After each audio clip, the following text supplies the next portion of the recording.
Hi friends, ನಮಸ್ಕಾರ. ನೀವೇನಾದರೂ first time ನಮ್ಮ ವಿಡಿಯೋ ನೋಡ್ತಾ ಇದ್ದರೆ ಈಗಲೇ ಸಬ್ಸ್ಕ್ರೈಬ್ ಮಾಡಿಕೊಳ್ಳಿ. ನಾನು ಇವತ್ತಿನ ಒಂದು ವಿಡಿಯೋದಲ್ಲಿ ಕನಸಿನ ಅರ್ಥದ ಬಗ್ಗೆ ತಿಳಿಸ್ಕೊಡ್ತಾ ಇದ್ದೀನಿ.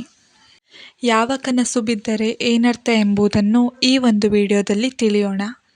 ಎಲ್ಲರಿಗೂ ಕನಸು ಬೀಳುವುದು ಸರ್ವೇ ಸಾಮಾನ್ಯ. ಹಲವಾರು ತರಹದ ಕನಸುಗಳು ಮನುಷ್ಯನಿಗೆ ಬೀಳುತ್ತದೆ. ಅದರಲ್ಲಿ ಕೆಲವೊಂದು ಕನಸುಗಳು ಭಯ ಮೂಡಿಸುವಂತಿರುತ್ತವೆ. ಕನಸಿನಲ್ಲಿ ಏನು ಕಂಡರೆ ಏನರ್ಥ ಎಂಬುದನ್ನು ಈಗ ತಿಳಿಯೋಣ. ನಿಧಿಯನ್ನು ನೀವು ಕನಸಿನಲ್ಲಿ ಕಂಡರೆ ಸಂಪತ್ತು ನಿಮ್ಮ ಸ್ವಂತ ಎಂದರ್ಥ.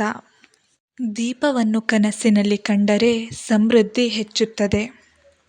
ಚಿಲ್ಲರೆ ಕಾಸು ಕನಸಿನಲ್ಲಿ ಕಂಡರೆ ಅದು ಖರ್ಚು ಎಂದರ್ಥ. ಹೂವುಗಳನ್ನು ಕನಸಿನಲ್ಲಿ ಕಂಡರೆ ಹೂವು ಒಳ್ಳೆಯ ಆರೋಗ್ಯದ ಸಂಕೇತ ಎಂದರ್ಥ.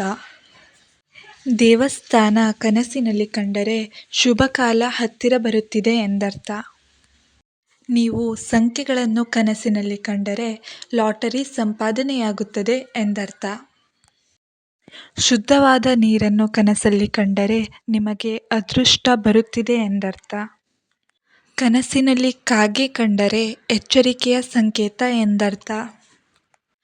ಕನಸಿನಲ್ಲಿ ನೀವು ಬಾವಿಯನ್ನು ಕಂಡರೆ ಜೀವನದಲ್ಲಿ ನೀವು ಹಣ ಮತ್ತು ಯಶಸ್ಸನ್ನು ಸಾಕಷ್ಟು ಕಾಣುತ್ತೀರಿ ಎಂದರ್ಥ. ಅಡುಗೆ ಮನೆಯನ್ನು ಕನಸಿನಲ್ಲಿ ಕಂಡರೆ ಭೋಜನ ಪ್ರಾಪ್ತಿ ಮತ್ತು ಸಾಲದಿಂದ ವಿಮುಕ್ತಿ ಎಂದರ್ಥ. ಅಶುದ್ಧವಾದ ನೀರನ್ನು ನೀವು ಕನಸಿನಲ್ಲಿ ಕಂಡರೆ ನಷ್ಟ, ದುಃಖ, ಕೆಟ್ಟ ಸುದ್ದಿ ಎಂದರ್ಥ. ಕನಸಿನಲ್ಲಿ ಚಿನ್ನ ಕಂಡರೆ ಮುಂದೆ ದೊಡ್ಡ ಖರ್ಚು ಬರಲಿದೆ ಎಂದರ್ಥ. ಮನೆ ಕಟ್ಟುತ್ತಿರುವಂತಹ ಕನಸು ಬಿದ್ದರೆ ಅದು ಶುಭವೆಂದು ಪರಿಗಣಿಸಲಾಗುತ್ತದೆ. ಕನ್ನಡಿ ಕನಸಿನಲ್ಲಿ ಕಂಡರೆ ಆಸೆಗಳು ಪೂರೈಸುತ್ತವೆ ಎಂದರ್ಥ. ಹಣದ ನೋಟು ಕನಸಿನಲ್ಲಿ ಕಂಡರೆ ಮುಂದೆ ದುಡ್ಡು ಸಿಗಲಿದೆ ಎಂದರ್ಥ.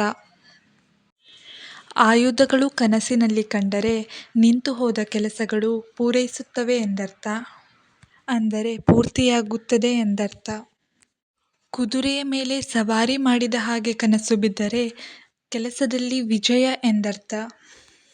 ಕನಸಿನಲ್ಲಿ ವಾಹನಗಳು ಕಂಡರೆ ಮುಂದೆ ನೀವು ಪ್ರಯಾಣ ಮಾಡಲಿದ್ದೀರಿ ಎಂದರ್ಥ. ಸ್ನೇಹಿತರೆ, ಈ ವಿಡಿಯೋದಲ್ಲಿ ಇಷ್ಟು ಮಾಹಿತಿಯನ್ನು ತಿಳಿಸಿಕೊಟ್ಟಿದ್ದೇನೆ. ಈ ವಿಡಿಯೋ ನಿಮಗೆ ಇಷ್ಟವಾದರೆ ಒಂದು ಲೈಕ್ ಮಾಡಿ ಮತ್ತು ನಿಮ್ಮ ಅನಿಸಿಕೆಯನ್ನು ಕಾಮೆಂಟ್ನ ಮೂಲಕ ತಿಳಿಸಿ. ಇದೇ ರೀತಿಯ ಇನ್ನೂ ಉಪಯುಕ್ತ ಮಾಹಿತಿಗಳ ಹೆಚ್ಚಿನ ವಿಡಿಯೋಸ್ಗಳಿಗಾಗಿ ನಮ್ಮ ಚಾನಲನ್ನು ಈಗಲೇ ಸಬ್ಸ್ಕ್ರೈಬ್ ಮಾಡಿಕೊಳ್ಳಿ. ಧನ್ಯವಾದಗಳು.